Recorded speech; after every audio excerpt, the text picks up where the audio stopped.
menggunakan itu kebanyakan bajakan gitu ya. Nah, bajakan semua itu SPSS. Dan SPSS itu mahal gitu kan. Satu aplikasi, satu serial $1.000 kalau nggak salah. Mahal ya. Nah, jadi saran ya kita gunakan aplikasi yang asli ya. Nah, di sini kita menggunakan aplikasi NVivo ya. Jadi aplikasi NVivo ini untuk penelitian yang kita sudah banyak menggunakan data sekunder ya dan juga pendekatannya kuantitatif gitu ya, maka kita boleh gunakan yang namanya NVivo ya. Jadi NVivo ini untuk penelitian kualitatif. Jadi kalau sampelnya NVivo ini berapa? Satu orang pun bisa gitu kan. Nah, jadi satu orang pun oke. Supaya kita dapatkan temanya, supaya kita dapatkan tabelnya gitu ya. Jadi dia NVivo ini jarang digunakan oleh mahasiswa kita S2 ya. Saya menginginkan adalah dari mahasiswa kita S2 menggunakan aplikasi NVivo ini. Nah, coba didesain ya, tesisnya itu adalah mixed method. Nah, ini kalau ada yang menggunakan mixed method, belum ada ya, berani menggunakan mixed method S2. Tapi kalau S3 banyak gitu ya. Nah, ini. Dah, NVivo di sini gitu ya, itu ini adalah singkatan dari NUDIS ya dan Vivo. NUDIS non-numeric unstructured data indexing ya and theorizing ya. Jadi perangkat lunak untuk mengembangkan dukungan manajemen proyek analisa data kualitatif. Vivo diambil dari NVivo setelah dari pakar penelitian grounded theory Strauss and Glaser yang berarti melakukan coding berdasarkan data yang nyata hidup ya dengan partisipan di lapangan. Nah, jadi kalau kita menggunakan NVivo ini kita nggak usah takut ya kekurangan data ya, data primer, data sekunder ya, kita bisa dapatkan data itu ya dengan mudah ya sebagai informan. Nah, pada NVivo ini tampilannya gitu ya, dan syarat instalasinya ya, proses instalasinya. Jadi dengan laptop kita yang murah pun bisa sekarang install dengan mudah gitu ya. Kita install NVivo ini. Ya, jadi dengan RAM 2 GB gitu kan. Nah, udah bisa kita install ya. Dan dalam NVivo ini kita bisa mengolah data ya, mengolah file ya dengan file dari YouTube ya, dari berita online, dari WhatsApp, dari gambar ya, dari video dengan aplikasi tambahan Encapture di NVivo gitu ya. Nah, ini silakan dipraktikkan ya. Bagaimana langkahnya ini saya kasih bahannya. Jadi dalam NVivo di sini ya, atribut untuk interview, focus group discussion itu perlu kita bentuk ya. Jadi cara cepat atribut dengan AutoCode untuk interview, focus group discussion dan mengklasifikasikan kasusnya untuk interview dan FGD ya.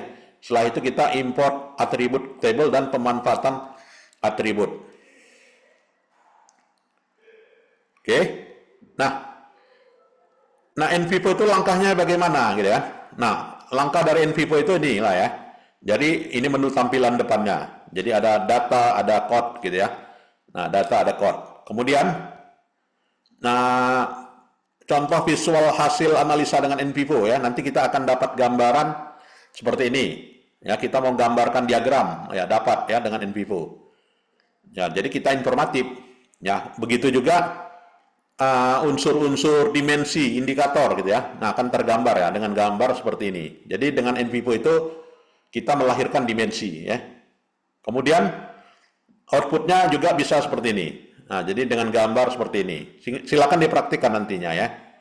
Dan juga tema ya, tema yang dihasilkan seperti ini. Nah, inilah output dari NVivo. Baik. Kemudian installnya bagaimana? Nah, syarat installnya cuman 1,2 GB ya, 32 bit atau 1,4 64 bit ya. Dengan memori RAM-nya 2 GB dengan syaratnya 4 GB ya. Jadi sangat mudah ya, dengan komputer yang harga yang terjangkau juga bisa kita install ya. Nah, jadi ketika diinstal itu tampilannya sebagai berikut ya. Nah, ada CMD ya. Kita buka CMD, kemudian muncullah skripnya seperti ini ya. Kita next. Ya, kemudian unduh lokasi gitu ya. Diunduh lokasinya, penyimpanannya. Kemudian dalam pre-install itu terdapat data ya yang disajikan sebagai berikut. Kemudian instalasinya ya kita next ya, ada gambar npipo install complete. Kemudian juga proses install telah sukses gitu ya. Nah, akan muncul. Kemudian juga pasca instalasi ya muncul sebagai berikut, dan membuat project, nah mengimpor project. Nah, jadi kita syarat dari menyusun npipo ya kita create project ya. Jadi create project ya akan ada blank project ya. Jadi kita klik blank project. Tapi kalau kita udah pernah buat ya sample project ya. Nah ini. Kemudian dalam npipo juga gitu ya. Ini contoh pemberian nama project ya. Jadi blank project ya kasih nama ya. Kemudian juga sebagai berikut ya tampilannya ya, ada ditampilkan sebagai berikut ya. Kemudian membuat proyek yang sudah ada ya. Nah, kita membuka proyek yang sudah ada, maka akan tampil menunya sebagai berikut. Dan apa ya? Dan open ya selanjutnya sebagai berikut. Kemudian mengimpor file PDF ya dalam folder. Nah, kita impor ya seluruh file PDF. Nah, jadi klik kanan file untuk semua dan membuat folder data interval ya. Nah, selanjutnya setelah Anda klik, ya new folder akan tampil kotak dialognya sebagai berikut. Nah, dari kotak dialog itu ya akan muncul ya tampilannya. Inilah data-data yang kita ambil ya. Kita impor file PDF-nya ini tanpa folder ya. Nah, karena mau kita ambil temanya ya. Kita ambil temanya. Itulah kelebihan npipo ini. Jadi kita desain data primernya nggak perlu kita data sekunder ya. Nah, ini. Dan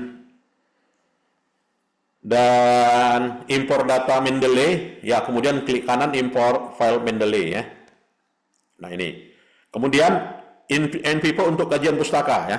Nah, jadi proses kajian pustaka dengan npipo sebagai berikut ya. Jadi import beragam pustaka, melakukan coding dan query dan visualisasi. Jadi intinya kita ada coding dan visual dari coding gitu. Dan hasil dari coding manual akan muncul sebagai berikut. Jadi inilah menjadi note ya. Jadi menjadi note tadi sebagai berikut ya.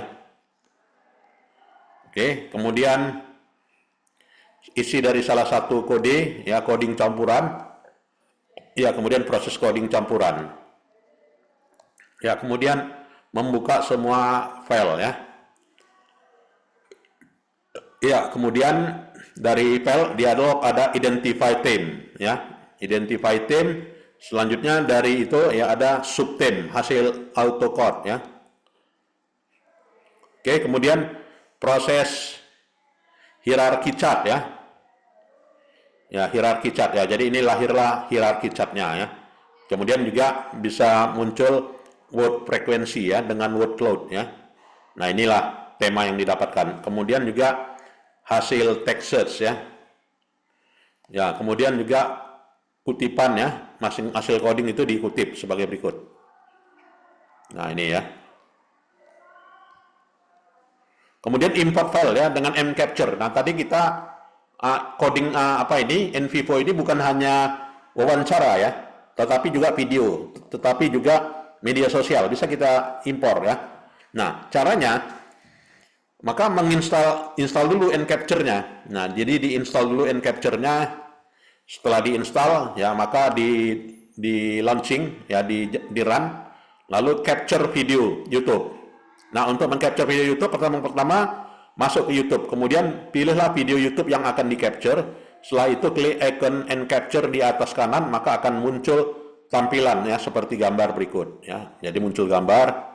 Setelah itu dari gambar ya, setelah muncul dari gambar maka di nCapture, maka video YouTube itu akan tersimpan ya. Tersimpan di bagian download. Setelah itu bukalah laman nvivo, kemudian impor video YouTube yang telah tersimpan ya menggunakan nCapture tadi. Nah, itu caranya kita mengimpor YouTube ya. Nah, ini. Baik. Kemudian mengcapture berita online. Nah, ini ya kelebihan data kualitatif ini, mengcapture berita online ya. Jadi dari media sosial ya kita capture. Ya, kita capture setelah muncul tampilan ya, maka berita online akan tersimpan ya di bagian download, setelah itu di laman NPipo ya. Kemudian impor video YouTube yang telah tersimpan menggunakan Encapture, hasilnya akan tampak seperti tampilan sebagai berikut ya. Kemudian mengcapture WhatsApp. Nah, jadi WhatsApp, grup-grup WhatsApp ya kita capture. Prinsipnya sama ya dengan mengcapture video YouTube dan juga berita online. Jadi langkahnya dengan membuka WA ya, kemudian pilih grup WA yang akan di capture. Setelah itu klik titik 3 ya di kanan atas WA. Kemudian export chat ya. Nah, jadi tanpa media ya. Kemudian kirim ke email ya. Nah, itu cara mengimpor. Kemudian mengolah hasil encapture-nya gitu ya. Sebagai berikut. Oke. Mengolah hasil encapture-nya. Nah, jadi caranya bukalah file WA yang telah tersimpan dalam manajemen NPipo seperti gambar. Nah, ini ya. Jadi ada chat apa ya? Chat yang tergambarkan sebagai berikut ya. Oke. Setelah itu hasilnya nih. Nah, jadi kita memang menginginkan apa ya? Menginginkan tema apa yang didapatkan, gitu ya. Nah, tema apa yang didapatkan? Jadi itu tampilannya. Oke. Jadi dapat gambar seperti ini ya. Kemudian kita dapat membuat kode teks ya di dalam kolom konten ya. Nah, jadi kita bisa menambahkan teks ya di konten. Oke. Kemudian analisa data video dan audio ya. Kita analisa data audio dan video. Nah, ini analisanya. Jadi dari hasil analisanya terdapat sebagai berikut. Jadi ada pernyataan ya, menit, detik pernyataan itu ya. Ya, sebagai berikut ya, dapat ditabulasi oleh NPipo-nya. Nah, dari tabulasinya ya selanjutnya akan digambarkan ya. Nah, itulah caranya mengambil atau juga mentabulasi data dengan NPipo ya. Itu saya kira. Baik. Jadi jika kita terapkan ya untuk adik-adik gunakan ya di tesis ya, silakan nanti menggunakan NPipo. Itu saya kira. Baik, mungkin ada yang mau diskusikan, silakan. Pak, Ya. untuk NVivo ini kan untuk penggunaan data kuantitatif, Pak. Kualitatif, Pak ya. Ya. Kalau dari data kualitatif apa dia kuantitatif dari laporan keuangan bisa digunakan juga, Pak? Ya, kalau kualitatif dari laporan keuangan, kita ingin melihat ya bagaimana laporan keuangan itu disusun. Gitu kan? Laporan keuangan itu disusun. Bukan bagaimana angka di laporan keuangan itu ROI-nya berapa, ya kan? Cash flow-nya berapa, bukan seperti itu gitu kan. Tapi bagaimana proses penyusunan laporan keuangan itu? Apakah sulit, apakah mudah gitu kan? Nah, kita mau dapatkan temanya gitu ya. Bagaimana penyusunan laporan keuangan perbankan syariah gitu ya. Jadi kita menganalisa